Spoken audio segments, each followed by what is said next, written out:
On this episode, I dare say this may be one of the most important, one of the most profound things that you can think about, and even more importantly, one of the best, most powerful things you can do.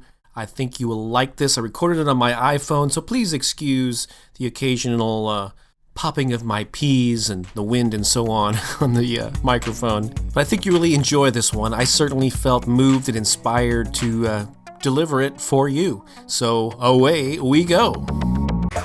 Hello and welcome to another episode of the podcast. Bob Baker here. This one is brought to you by Mother Nature. Well, what the heck do I mean by that? Well, it's a little inside joke, kind of, because this is another episode that I'm recording sort of spontaneously with my iPhone on location. This one I'm actually sitting on a beach in Hawaii. An earlier episode I recorded in Hawaii on the Big Island when we were vacationing there, and I got inspired to do one more.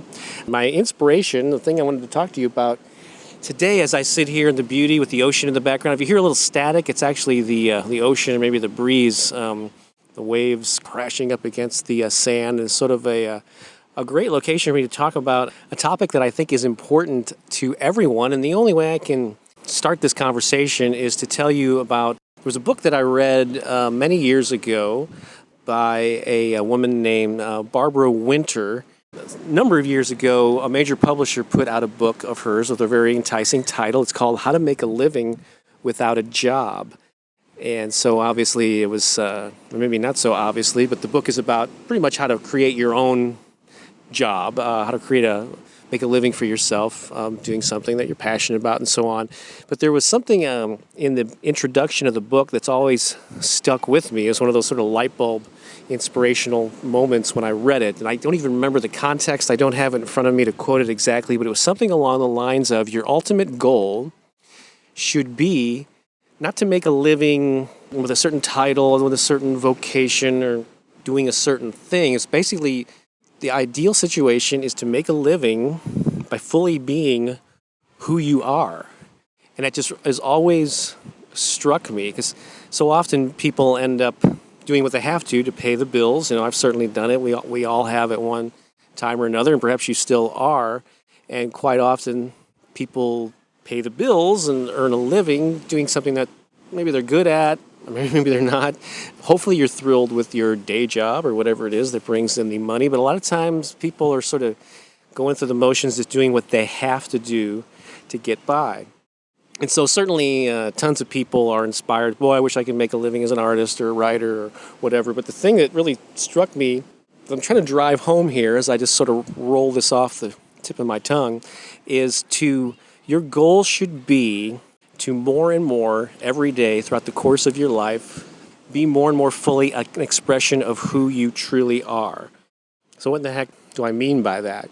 There's a lot of things that define who you are, certainly your experiences and your attitudes and your beliefs and all that good stuff. But as far as how you tie that into a vocation and making a living, or even just making a difference, even if you're not making a lot of money from it, is to tap into those passions, those things. There's a couple of things, ways to gauge what those things are and who you truly are. Hopefully you have a good sense of who you truly are, but a lot of times we sort of hide or push back or deny ourselves access to those authentic parts of ourselves, whether we're artists or whatever. But one of the things for me has been, I think a lot of our things that we're meant to do or things that we're truly passionate about or things that authentically who we are, we can trace back to childhood. My interest in music goes back to early grade school. My interest in writing goes back to that same period of my life. So early on, I had these sort of instinctual leanings to do certain things. And luckily, I worked hard for it, but I found a way to make a living with those aspects of myself. Other things are things that you're good at or that you're known for. But I think it's those authentic parts of ourselves. And we all have talents, gifts, capacities that we probably are expressing to various degrees. You're very fortunate if you feel like you're expressing them fully, if you're able to spend time on your art, developing it and honing your craft, and then if you're able to bring in a little bit of money and a little bit more money, you're really doing well if you're able to make a living and support yourself on whatever level is comfortable for you. But the thing to ask yourself is, are you truly being an authentic expression of who you are? Are you living a life that more and more, day by day, week by week, month by month, you're being a more fuller and more authentic expression of who you are? And those are some pretty deep, serious, introspective questions to ask yourself, but I think they're important ones. So what would you have to do? What would you have to think? Who would you have to become to be a fuller, more complete expression of who you truly are? Are there certain inklings that you've had for years, reoccurring? That's another thing that indicates something that you really should be expressing. If it's a reoccurring interest, I think we all have things that we might go to an art gallery or a concert or something and be inspired by a certain thing. And go, oh boy, I want to do that, because you're really kind of high in that moment and thrilled about something, and then a week or a month later you go, well, I wasn't really. But if it's something that's reoccurring, we all have those things that over the months, over the years, you keep thinking back to, man, I really want to try that. I really want to do that more.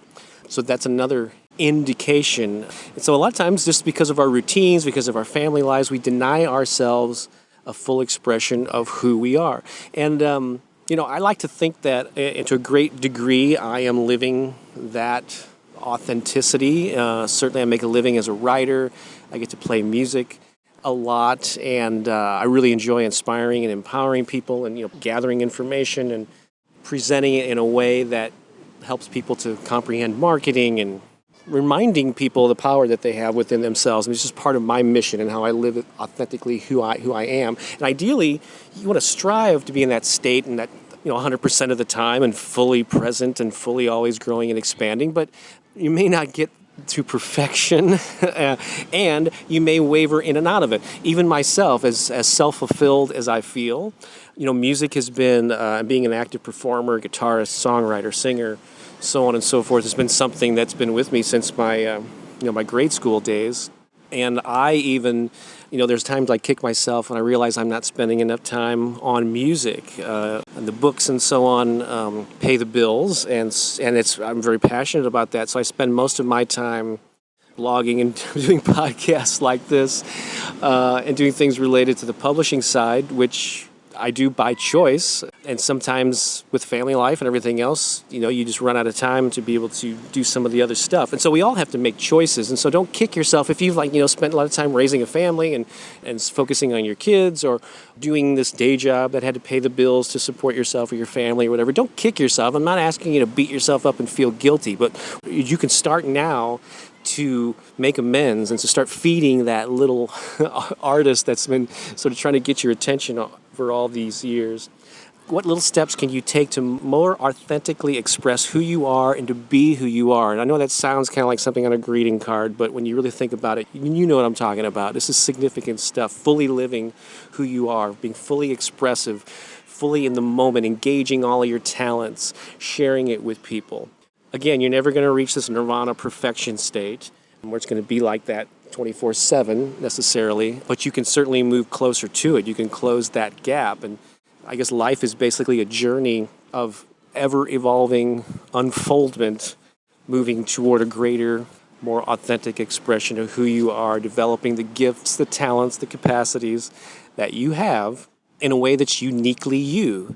And that's the key. I mean, while you might be inspired by other people and, might mimic someone's style in the early stages of developing something, after a while you do develop your own voice, your own style, your own sound, depending on your creative discipline. But that's my gift to you, I suppose, as I sit here on this beautiful beach in Hawaii before heading home in a couple of days, is to ask you to truly think about what you need to do to fully express yourself, to be more authentically you. What can you do this week? What can you do today to spend time to work on your writing, or to work on your music, or your art, or whatever it is? Because that's quite often the thing that we deny ourselves. We justify the time we need to spend in other things, in our art and our creativity, other aspects of ourselves that we truly need to feed our soul get denied. So I'm asking you to move those up into priority a little bit, and start moving more and more toward that authentic self-expression. So I hope this helps. I hope I wasn't too philosophical for you here. But no, I think there's a message that you needed to hear, and perhaps I needed to hear myself. So I hope you're enjoying wherever you are. And so get out there and express your creativity, hone your craft, share it with fans. Be more truly who you are. This is Bob Baker saying so long for now.